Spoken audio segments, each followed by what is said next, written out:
Well, good evening, wrestling fans, and welcome to Heartland Championship Wrestling's special recap show from the amazing Buckeye Bowl 2023 that was held on New Year's Eve here in the Dave Cave. This is a long and grueling match. 30 men enter, and one man stands alone at the end to determine who will get the World Championship shot and the winner of the prestigious Buckeye Bowl Championship. Because of the length and complexity of that match, I do not attempt to show it live on the channel, but I wanted to put together a recap package to let the fans know what went down in Columbus at the Buckeye Bowl on New Year's Eve. And of course, it was a stellar day for a match because there was football on TV and it took all day, and both the football games were so amazing that I could not take my eyes off of those even while the Buckeye Bowl was running. So let us run down what happened at the Buckeye Bowl. The Buckeye Bowl involved 30 men.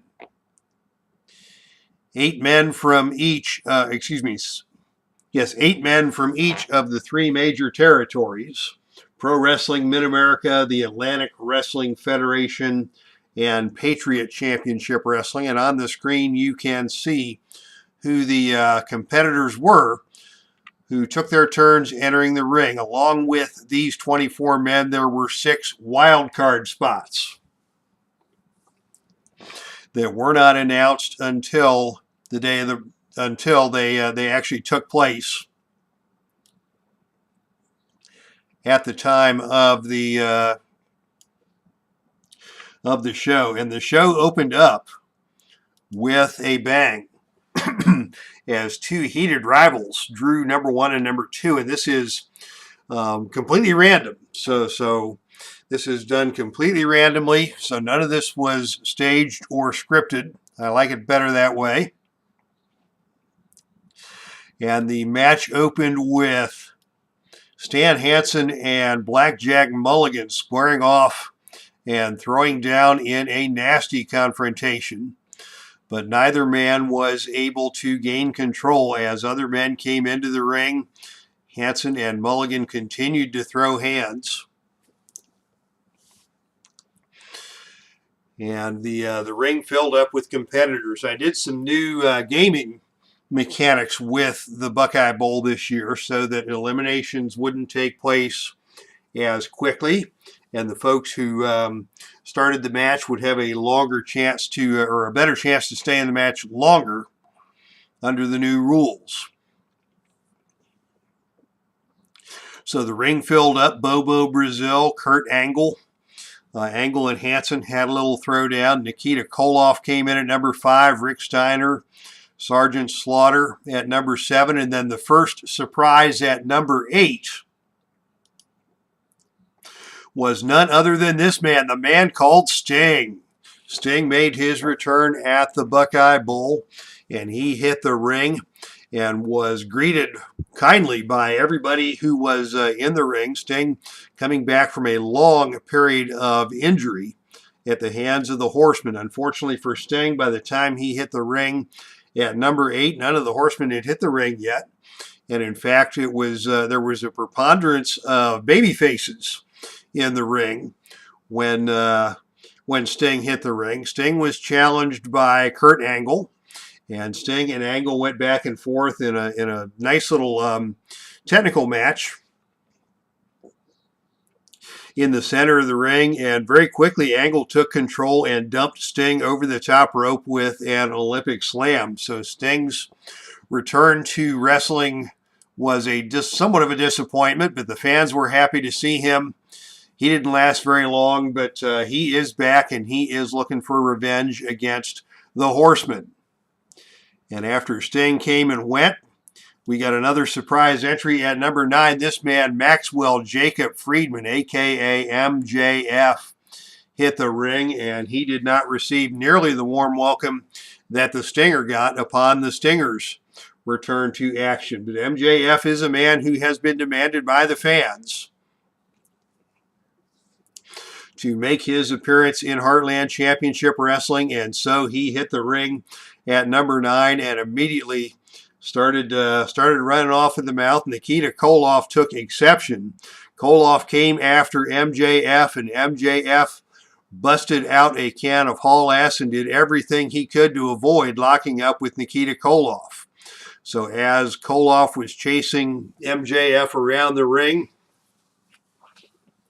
we saw Shane Douglas enter the ring, and Douglas got annihilated by Blackjack Mulligan just that quickly as MJF and Nikita continued to romp around the ring,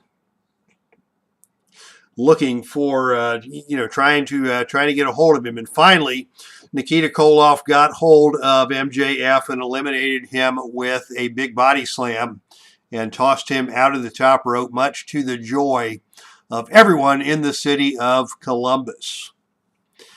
No sooner did Nikita Koloff dump MJF than the fans went nuts for the arrival of entry number 11, this man, Vader.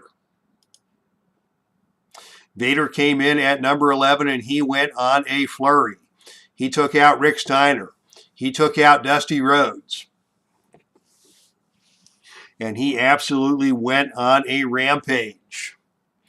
Other men came into the ring. Vader would, a few moments later, eliminate Kurt Angle for his 4th elimination just that quickly. In his first 10 minutes or so in the match, he pitched out 4 guys right from the get-go. The ring would fill up with other dignitaries. Kevin Von Erich hit the ring. Bobo Brazil was tossed by Vader. Killer Kowalski was tossed by Vader. Nick Bockwinkel came in at 19. Dr. Death Steve Williams came in at number 20. Cactus Jack came in at 21, and he had a big throwdown with Vader. Vader also got into it with Dr. Death, and Vader was starting to wear down at this point and could not get either of those men out. And the next dramatic event we saw came in the latter stages of the match, as again, just by happenstance and by random draw, the 3 entrants from the 4 Horsemen came into the ring at number 18, number 22, and number 23. And ironically, the 4 Horsemen have gone their separate directions. Blanchard and his tag team partner, Arn Anderson, have gone north with James J. Dillon to wrestle in the Patriot Championship Wrestling as a result of the draft. Barry Windham is on his own, and Ric Flair has teamed up with Bobby the Brain Heenan. But when these 3 hit the ring together in the Buckeye Bowl, they immediately went to work. And they got into it with a number of folks. They tried to get Nick Bockwinkel out of the ring and were unable to do so. And then the fans went nuts for another entry from the wild card group at number 26, and that was this man, the American Dragon, Bryan Danielson. He went undrafted, but he was again, the fans demanded him to make his return to Heartland Championship Wrestling, and so he came in at number 26. And the fans were very glad to see him at this juncture. So now we've got the 3 of the 4 Horsemen in the ring. We've got Danielson in the ring. We've got a number of other wrestlers in the ring at this point in time. About 8 guys are in the ring at entry number 26. And it was the Horsemen trying to do as much damage as they could to anybody and everybody that crossed their paths. They could not get rid of superstar Billy Graham. In fact, Graham caught Blanchard and Windham with a double noggin, or excuse me, Flair and Windham with a double noggin knocker, and sent Flair and Windham woozy. This was before Danielson hit the ring. Danielson came into the ring. And soon after that, Johnny Valentine hit the ring, and he was double teamed by Flair and Blanchard. Nick Bockwinkel found himself eliminated by the combination of the Horsemen. But Danielson held his ground and would not be beaten, in spite of a number of double teams by Windham and Flair. Flair and Windham in particular worked closely together in this match. And thank you to CLB baseball fan, or Cleveland baseball fan 879. Tim, thanks for jumping on the appearance of Morgana, the Kissing Bandit, here at the Wrestling Highlight Show. Always a privilege to have the visitation from the famous one, and thank you for jumping on that. Where were we? We were at entry number 29, and this was a big moment in the match as Magnum TA hit the ring. Magnum TA hit the ring at number 29. He wanted to get his hands on the Horseman, but Superstar Graham had other ideas, and Superstar Graham ambushed Magnum when Magnum hit the ring, and Magnum and Graham were duking it out as Windham and Blanchard decided to amuse themselves by beating up on Bryan Danielson, while the rest of the histrionics took place. A very interesting event happened shortly after, as Pat Patterson hit the ring, and he was number 30, and there were 10 men in the ring when Patterson hit the ring at number 30. Magnum broke free and finally got his hands on Windham. Magnum and Windham were throwing hands in a rage in the center of the ring, and while this was happening, out of nowhere, it was Danielson coming off the top rope with a missile dropkick on Tully Blanchard. And before Flair could get over to aid Blanchard, Danielson caught Blanchard with a dragon suplex that sent Blanchard over the top rope, and the first Horseman was eliminated. So Danielson takes out Tully Blanchard, and we're down to 9. And the Horsemen were down to just Flair and Windham. Pat Patterson came after Windham, but Flair rescued Windham, and Patterson was unable to make the elimination. And while this was going on, Danielson got in behind Magnum TA and took him out of the ring with a suplex. And, there was some controversy about that, but the consensus was this is the Buckeye Bowl and anything goes. It's anybody's match to win now. So Danielson takes out Magnum TA, and then, to shock the world, Vader finally got eliminated by Pat Patterson. Vader was gassed. He eliminated 8 men before being eliminated, and so he was the star of the show, but he came in at number 11 and just could not last that long from the fatigue. And once he got mixed up with Pat Patterson, the fresh Pat Patterson was able to put Vader up and over and out of the match. Patterson was then eliminated by Terry Gordy just that quickly. We saw Ric Flair eliminate Nick Bockwinkel after a series of thunderous chops just lit him up. And Flair got one leg, Windham got the other leg, and out went Nick Bockwinkel. And while that was going on, another shocker as Bryan Danielson came out of nowhere and nailed Terry Gordy with a discus elbow smash that took Gordy out of the ring. Danielson put out a guy 100 pounds heavier. So Gordy is out. And now Windham and Flair double team on Superstar Graham, and they managed to get rid of Superstar Graham. And once Superstar Graham was eliminated, we're down to the final 3. And those final 3 are none other than Ric Flair and Barry Windham, 2-on-1 against Bryan Danielson. Danielson went on the attack. He countered with he came with a stick and move strategy, and his kicks were flying all over the place. He nailed Wyndham. He nailed Flair. Wyndham tried to catch Danielson with his running lariat, that devastating running lariat that Wyndham throws, but Danielson ducked down and backdropped Wyndham up and out of the ring. So Wyndham was pitched out by Danielson after missing the lariat, and it was down to 2. Brian Danielson and the Nature Boy Ric Flair.